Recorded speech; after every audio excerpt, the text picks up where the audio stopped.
Welcome to Built to Go, a van life podcast. I'm your host, Jeff Wagg, coming to you from the College of Curiosity. This time it's episode 65, and we're going to spend some time talking about anxiety and what it can do to you and your van life if it's not paid attention to. We're also going to explain what a smart alternator is, and we'll have a tale from the road about how to be a magician. I'm also going to review these cool little button lamps that I'm very excited to tell you about, and we're going to visit the McFarthest spot. I will explain. Hello everyone, thank you for joining us once again. You may hear a difference in the sound this week. I'm actually recording this in the van, and I'm at Indiana Dunes State Park in, surprisingly, Indiana, and there is a background noise here of kind of wind and ocean and trains and stuff, and sometimes birds, and hey, it's just kind of nice. So if you hear some background noise, that's what it is. Before we get into the main thing, last week we launched a Discord server. Now, despite the name, Discord is actually a good thing in this case. It's an online chat room where anybody who has any interest in this podcast or van life or has questions about how to solve problems can go and ask questions from people live. And the nice thing is that it's not actually in real time. So if you ask a question and there's nobody around at that moment, someone can read it later and then post the answer, and you'll get a notification about that.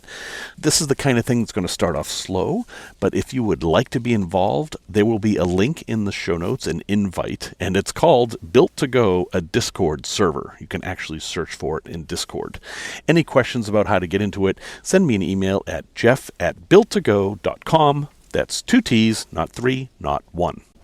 Now, this part on anxiety that I'm about to play for you, I recorded with the intent of making into a YouTube video and putting it in the podcast. So you'll hear some reference to the YouTube video. It's going to take me a few days to get that up, so you'll probably hear the podcast before the YouTube video is ready. But it's going to be the same content. The only difference is there will be pictures of me walking through the dunes and the woods and stuff like that. But it is kind of nice, so if you can, take a look. Now, let's talk about anxiety. I'm here in the woods of Indiana. It's actually Indiana Dunes State Park, and it's March, so it's kind of off-season. You can even see there's still a little bit of snow on the ground. But it's kind of a nice place to be, and I thought it would be a good location to talk about kind of an important issue when you're considering van life, or maybe struggling with it, maybe thinking, God, do I really want to do this? That there are a lot of impediments to doing van life. You've got the problem of money. That's obviously a big one. You've got the problem of your vehicle might break down, and you've got things like social stigma, like, oh, you're living in a van down by the river. Yes, that's what I want to do. Those types of things. But I'm just going to talk about the pure emotional problem of getting in a van or any kind of vehicle and hitting the road, and what might stop you from doing something you really want to do. Now focus on that for just a bit. Stopping you from doing something you want to do. That's not a good thing. You want to do this. You wouldn't be watching this video or listening to this podcast if you didn't want to do this. If anxiety is the thing that's stopping you, let's talk about that. You're seeing me now or listening to me now, and you're thinking, well, this guy is just the embodiment of confidence. Surely he does not have any problems with anxiety. I mean, he's doing the podcast. He's showing his ugly face on the camera.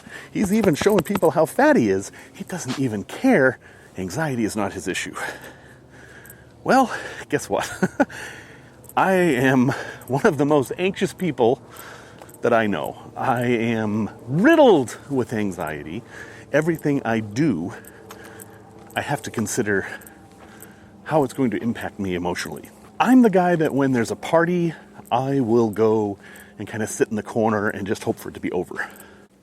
If I'm an anxious person, how is it that I can do these things? How can I do a podcast? I just do them. No, really. All the fear and pain and panic and all that, I have that. I go through all that. So do I have some magic formula for overcoming anxiety? Do I have some secret meditative technique that makes it go away? No, it doesn't go away. I just work past it.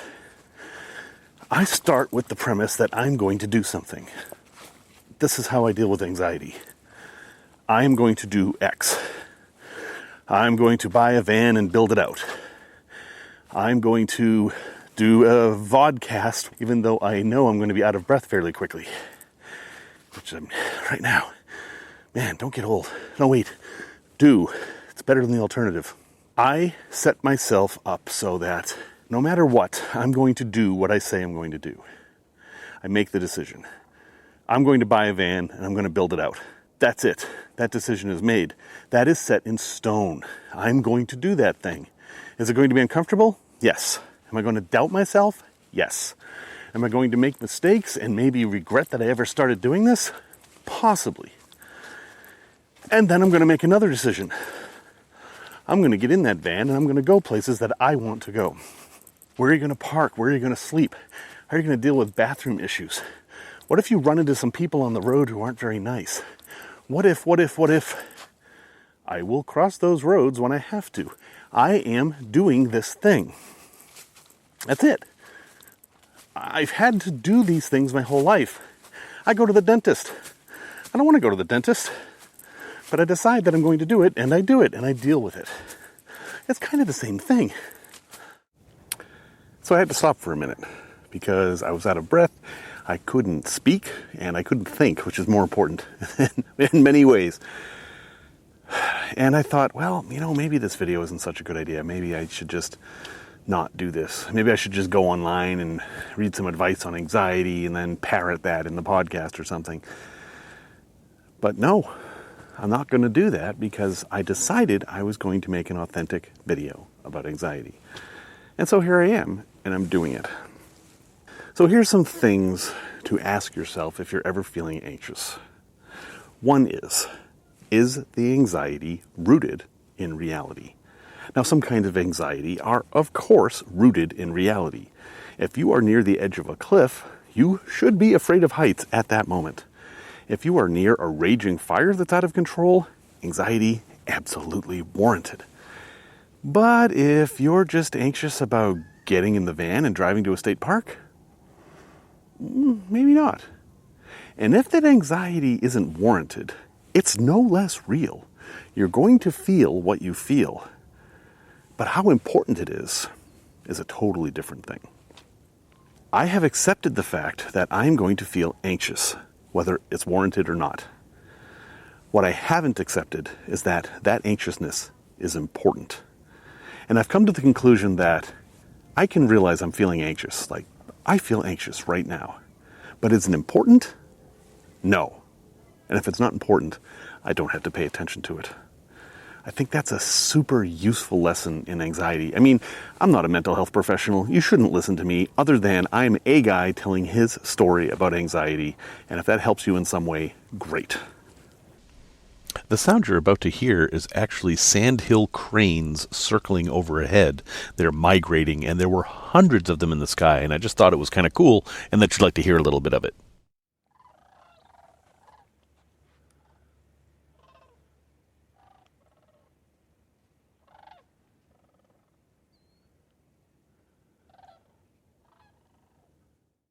Here's another useful approach to anxiety. Ask yourself this question. What is the difference between anxiety and excitement? Is there a difference? It's almost the same feeling, except that one's positive and one's negative. I've planned big trips and taken people all around the world, and it never fails. The morning before I'm supposed to go on this trip, I always feel like not going. No, I'm excited about the trip. I want to go see these places. But the thought of dealing with all the little minutiae and the details at the airport and possibly disappointing people and all of that, when that is all at the front of my mind, I feel anxious. But then when I think about all these amazing things I'm about to see, I feel excited, and it's almost the same thing. And what I've been doing as much as possible is to convert the anxiety into excitement. The best example I have of this is going up an old roller coaster. You're going up that hill, clickety, clickety, clickety, and anxiety is building and building as you slowly go up the top. And then there's that point where the clicking stops, and you're right at the top of the roller coaster, and you have to make a choice. It's kind of like fight or flight. You have to decide whether you're going to be excited or you're going to be afraid going down that hill. And for years, I was afraid. And then I finally learned how to switch it. And instead of holding on for dear life and saying, oh no, stop this thing, I think, go faster. I grab on and lean forward and will that roller coaster car to go as fast as it possibly can. And that turns the anxiety into excitement. It might sound silly, it might not work for you, but it's worked for me, and I'm very glad because now I really like roller coasters. So I'm going to end this with 2 stories of beating anxiety from 2 very good friends of mine, Noelle and Susie. Let's talk about Susie first. Susie is deathly afraid of heights. Doesn't want to have anything to do with heights. But she also wants to see really cool things. And she was on a trip that I arranged to go to Israel about 10 years ago. And we went to Masada. Now, Masada is a fortress built on the side of a mountain. And some of the fortress levels are tiered into the mountain, and there are these very narrow staircases to go from one level to the other. And you're basically hanging off the edge of the mountain. Now, Susie's terrified of this, but she absolutely wants to see what's at the bottom of those stairs. And so, after staring at the stairs for a while, she decides to go down backwards. And she does this step by step. Sometimes she sits down, but she doesn't stop because she has decided that she is going to do this. And she did it. And now she has the memories of visiting that amazing place. And a slight realization that she was nervous while doing it, but that's not the important part. She did it. Anxiety didn't win.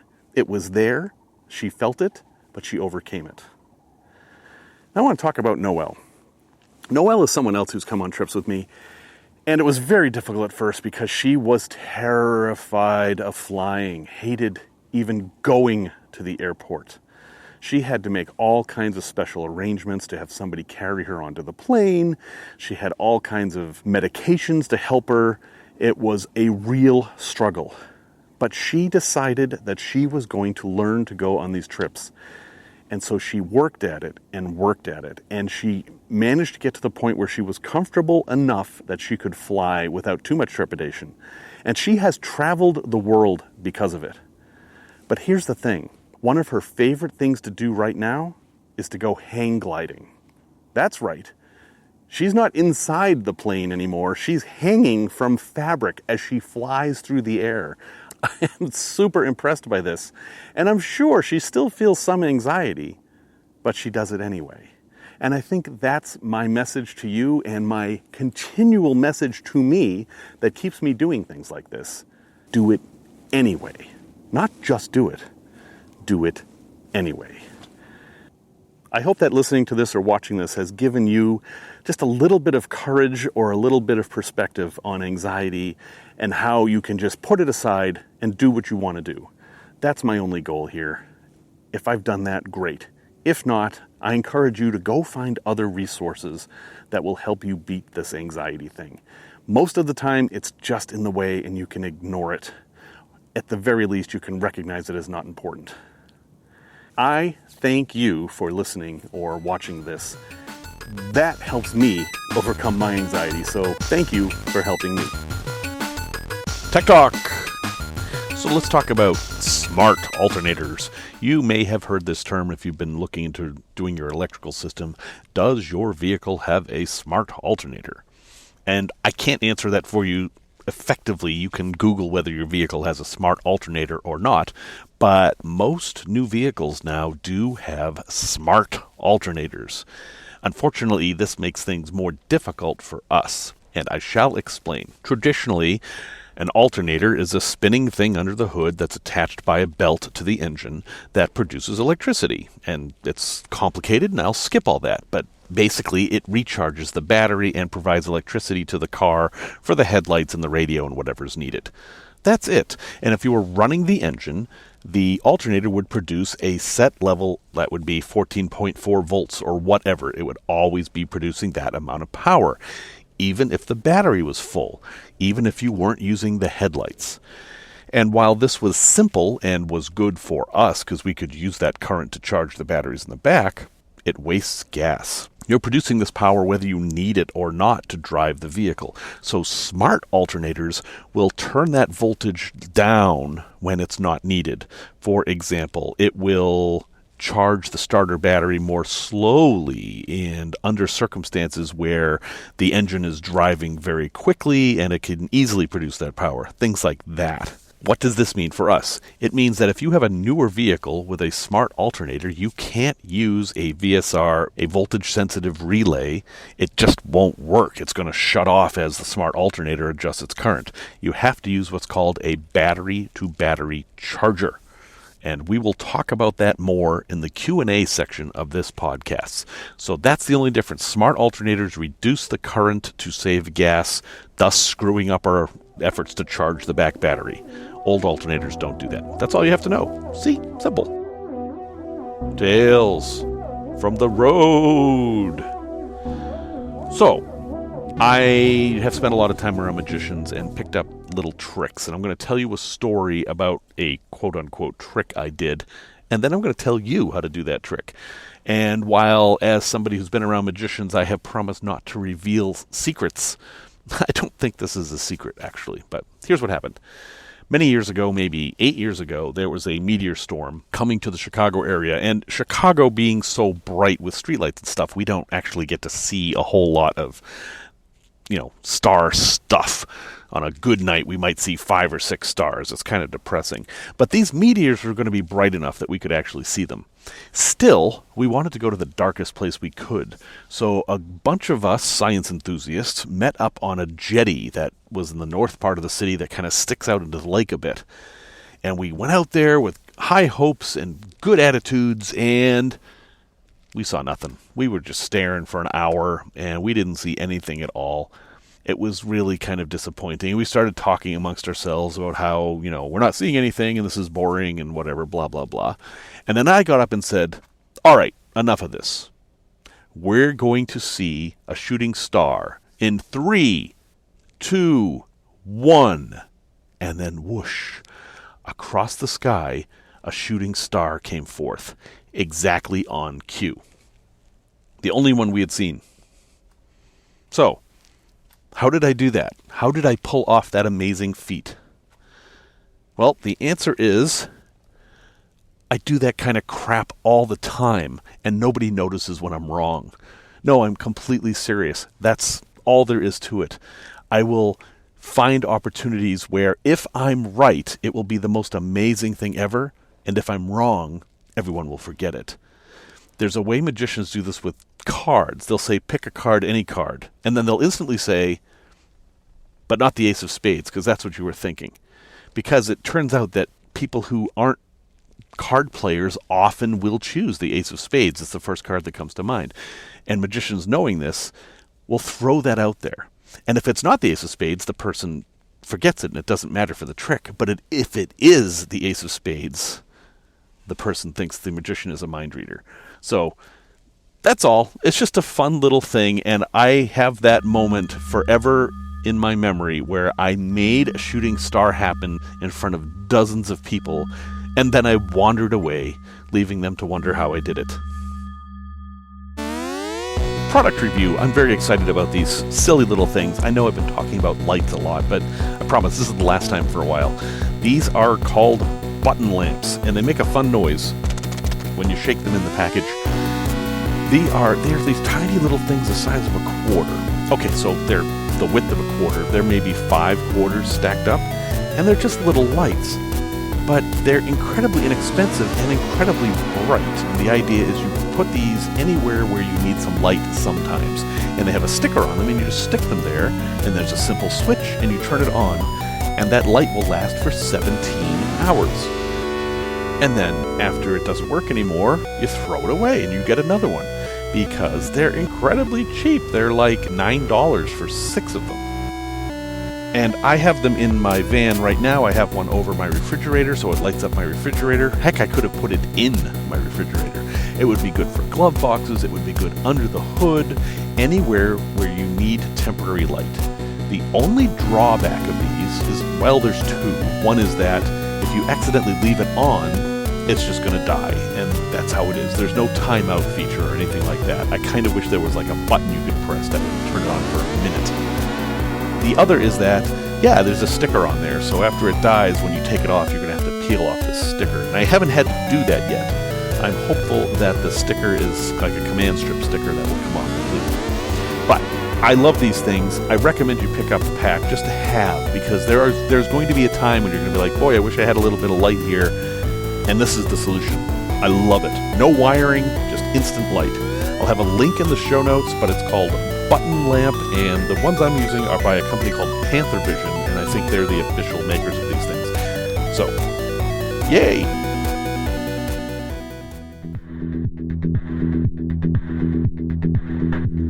A place to visit. This is a place I visited in 2015, I think, and it's called the McFarthest Spot.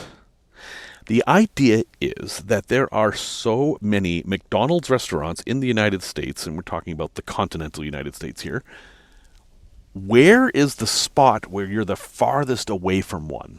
Where can you be that will take you the longest drive, and by distance, this is only by distance, to get to a McDonald's? The one I went to was in southern South Dakota, and that was the reigning king for years. But it has since moved. And you might say, well, how does that spot move? And like, because somebody opened another McDonald's and it messed it up.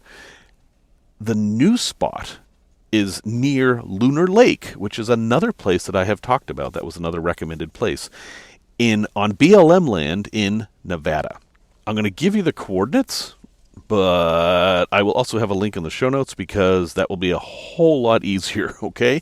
The current McFarthest spot is 37.92901 degrees north and 116.32345 degrees west.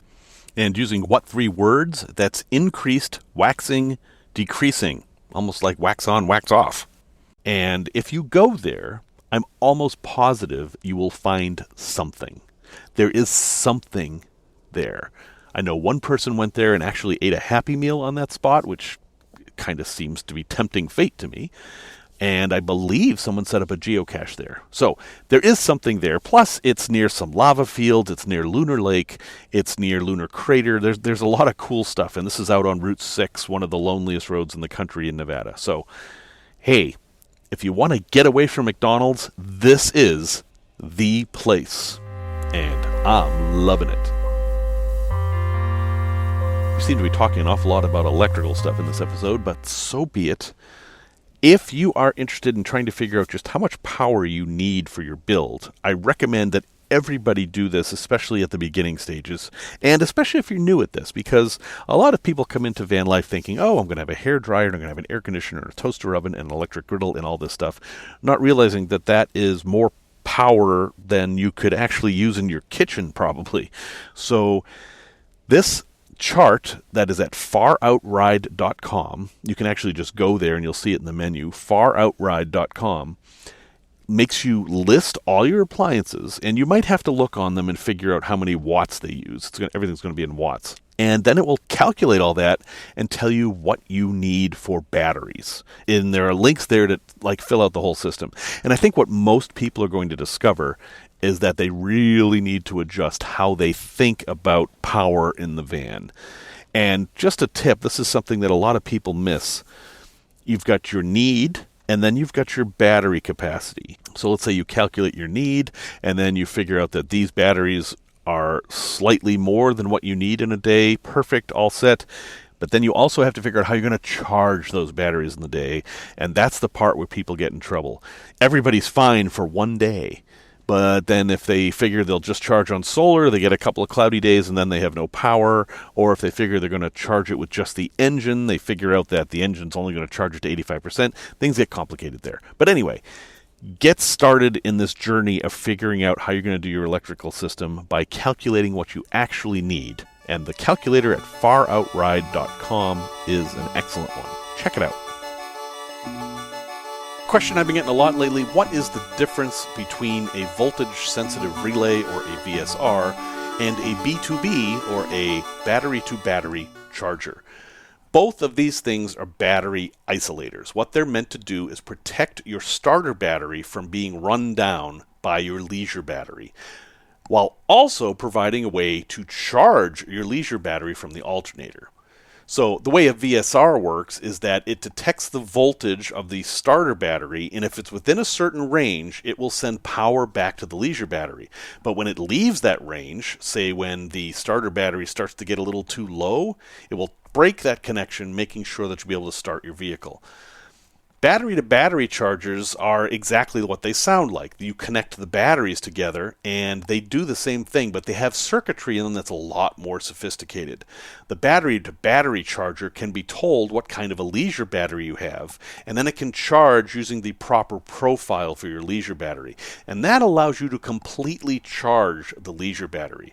VSRs are kind of dumb. They're going to stop at a certain voltage no matter what, and a lot of leisure batteries need to be charged at a higher voltage than you actually use them at. However, VSRs are a lot less expensive. They can be $40, whereas a battery-to-battery charger is going to be at least $200. However, if you have a vehicle with a smart alternator, which is a lot of newer vehicles, you can't use a VSR with them. You have to use a battery-to-battery charger.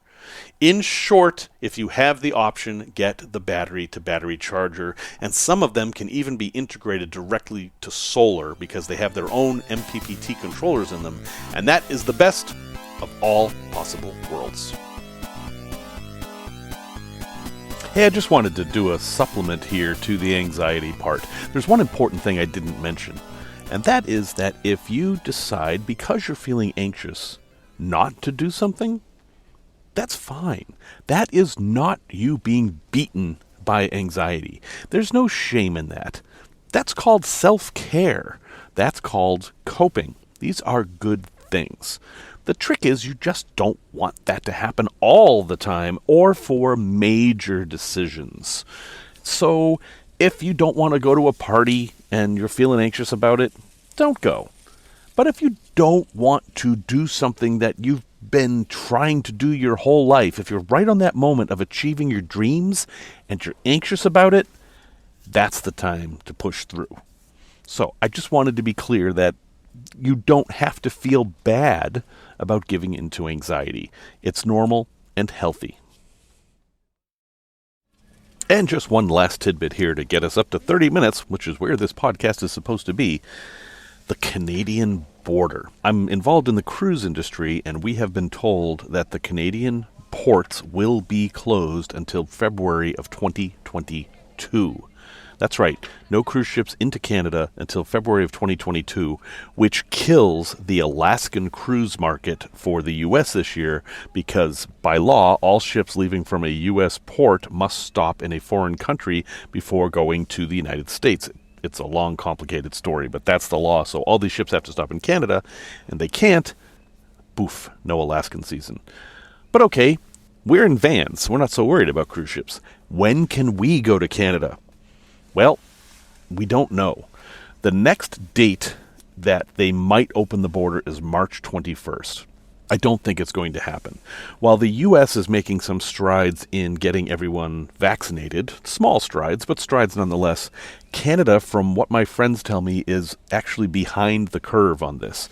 They are being much slower in getting people vaccinated. My guess is that they're going to keep pushing that date until people are completely safe. Now, there is an effort to pressure President Biden into pushing Canada for a date, and there's also talk about opening the border for people who've been vaccinated.